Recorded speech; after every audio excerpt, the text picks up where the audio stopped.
Karl Mecklenburg knows defense, knows offense, knows football, one of the best Broncos of all time, joining us now. Karl, good evening. Welcome to the show. Thanks for joining us tonight. Thanks, Cecil. Well, first off, let's start with that offense, right? 2 wide receivers back-to-back. How does that help? How surprised were you when that went down for the Broncos during the draft? You know, they obviously feel like they need to overhaul the offense and bring in a whole new cast of characters. It just hasn't been enough in the past 3-4 years. So I guess it's time to flush it and start over. Karl, when you look at the middle linebacker position, and I thought that the Broncos were going to address it in free agency. I thought they were going to do something in the draft. They didn't.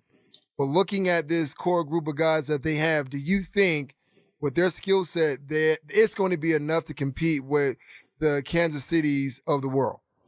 You know, I really liked the way AJ was playing second half of the season. He really was dominant, making big plays, making smart plays. I don't know how he does as far as making adjustments for the rest of the team, but he's a player. There's no question about that. And they did draft a kid that looks like he's going to be a nickel linebacker. You know, he's a safety / linebacker kind of kid. I think he's out of Iowa, but anyway, a guy that hopefully will be able to step up and take that role, because that's really the challenge. The challenge in today's game isn't so much being a big, tough, run-stopping guy. That was a challenge when I played. The challenge in today's game is covering these speed backs and speed tight ends, and all the nickel that they play. So the middle linebacker's role has really evolved through the years, and now I'm 6'4", 235 right now. I'd be way too big to be a little fast guy, right? Things have just changed. Yeah, Broncos great, Karl Mecklenburg, but you played everywhere. So the NFL, trying to adapt, is it almost positionless football with guys like Isaiah Simmons, who comes out, and I don't know if he's a safety or a corner, Kyle Duggar, we could go down the list of all these rookies, but is that linebacker position now just kind of, you're kind of a do-everything type of guy? You got to play a little safety, maybe even a little slot corner for some of these guys. Yeah, it's once again, it's a different position, but the league just follows. It's a copycat league. There's no question about whoever wins the Super Bowl. That's what everybody tries to be. So everybody wants to be faster now. Everybody wants to do that, and if you're a team that can run the ball and control the ball and keep the ball out of the fast guys' hands, you got a chance to beat them. That's just football 101. And when the linebackers get too small, all of a sudden the big power running guys, the Tennessee, just smash mouth football kind of thing, starts becoming successful, and it turns around. It goes back the other way. I mean, it's once again a copycat league, and the Broncos are all in. They want to be like KC. You were drafted in the 12th round. That's when the league had 12 rounds, but you were able to carve out a long career in the NFL. What were some of the things that help you sustain yourself both mentally and physically to have a career that lasts that long? Well, first of all, I love the game. That was never a question. I love playing football. The other thing I think that separated me from a lot of players is the ability to be decisive. I found out early on in my career, if you could take the first step in the right direction before anybody else did, all the angles would change in your favor. The tight end couldn't pin you in, the guard couldn't cut you off, the fullback couldn't keep you from getting to the line. Everything changed, and it was a mental thing. It was allowing yourself to react and being prepared, so when you saw things, you knew what to do. So for me, it was a mental game, which allowed me to play for a long time, because everybody gets hurt. If you come into this league and it's all about athleticism, that's going to get broken down pretty quickly. You can't rely on athleticism and have a long career. It has to be something else. It has to be decisiveness. It has to be dedication. It has to be leadership. It has to be a lot of different things. But yeah, everybody has to start with a base level of athleticism, and that's what they draft you based on. But if you want to last, if you want to make an impact in this game, it comes through being decisive.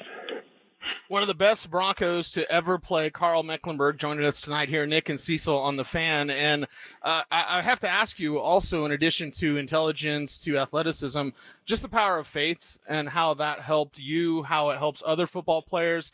I asked this because Tua Tagovailoa is going to wear number 1 this year for the Miami Dolphins. And he said, it's because I'm playing for an audience of 1. He's playing for God. So I've talked to multiple players about faith and how that helps them because of how y'all put your body on the line and have faith in that higher power. Yeah, there's no doubt about that. And yeah, I'm a Christian. I'm a strong believer, and that was and always has been a big part of my life. I think where it comes in more than anywhere, Cecil and Nick, is that you're under such constant scrutiny in the NFL. You go into meeting rooms and you sit down with your other linebackers, and the coach plays every play back and forth and evaluates what each guy does on each play. And there's no punches pulled. If you do it right, he'll let everybody know this is what we want. This is how you do it. If you do it wrong, this isn't what you don't do, and calls you out by name and cusses at you sometimes. And I mean, it's no punches pulled. And if you grade out 90%, you're an all-pro player. I mean, you're the best of the best. So 10% of the time you're wrong right in front of your peers, and you've got to be able to forgive yourself. And you've got to be able to forgive the other guys in the room. And if you don't have that understanding that you're forgiven, it's really difficult to carry that over in the rest of your life. So to me, that I think was the thing that really helped me in the NFL as far as my faith, is that I understood I'm fallible. I'm gonna make mistakes. The question is, what do I do after I make that mistake? I set some goals, figure out what I did right, what I did wrong, repeat what I did right, fix what I did wrong, and get ready for the next game. And I'm going to do something else wrong in the next game. So once again, forgive yourself and make those steps. So let's take a trip down memory lane. The game is in Cleveland. The Denver Broncos are backed up. John Elway has the ball. You're standing on the sideline, and you're thinking, what? I'm thinking, get ready for overtime. I've seen it before. We'd all seen it before. It was John's time. Dan Reeves was old school, man. If Tom Landry didn't do it, we didn't do it, and it was 3 yards in a cloud of dust until 2 minutes. And 2 minutes, it's John's ball. He gets to call the plays. There were no headsets back then, so there's no time for hand signals. It was his show, and he was unbelievable. I mean, people are like, well, didn't you sit down and rest and get ready? No, I had to watch that. It was coming, and I knew it was coming, and everybody on our sidelines knew it was coming. So yeah, and there's something about that confidence that you've seen it before. The offensive guys expect it. The Keith Bishop. We've got him right where we want him. That's how we felt. I mean, if we're within 7 points at the end of the game, we're going to win that thing. Fantastic. Karl Mecklenburg. Give me chills tonight on the program. One of the greatest Broncos to ever play. He is Karl Mecklenburg. Karl, we certainly appreciate your time, and thank you very much for joining the show tonight. Well, I appreciate it. It's always fun to talk football. Hopefully the season will get going sometime this fall. we'll probably start off the same time as basketball and baseball and everything else. But right. Well, at least we'll have some sports on TV. I got to go watch The Voice. That's as close to sports as I can get nowadays. It's competition, right? That's right. Yeah, it's people fighting for something. Yeah. Well, there you go. Karl, be good, man. We'll talk to you soon. Appreciate it. Bye. All right, there we have him. Karl Mecklenburg, ladies and gentlemen, talking about all things Denver Broncos.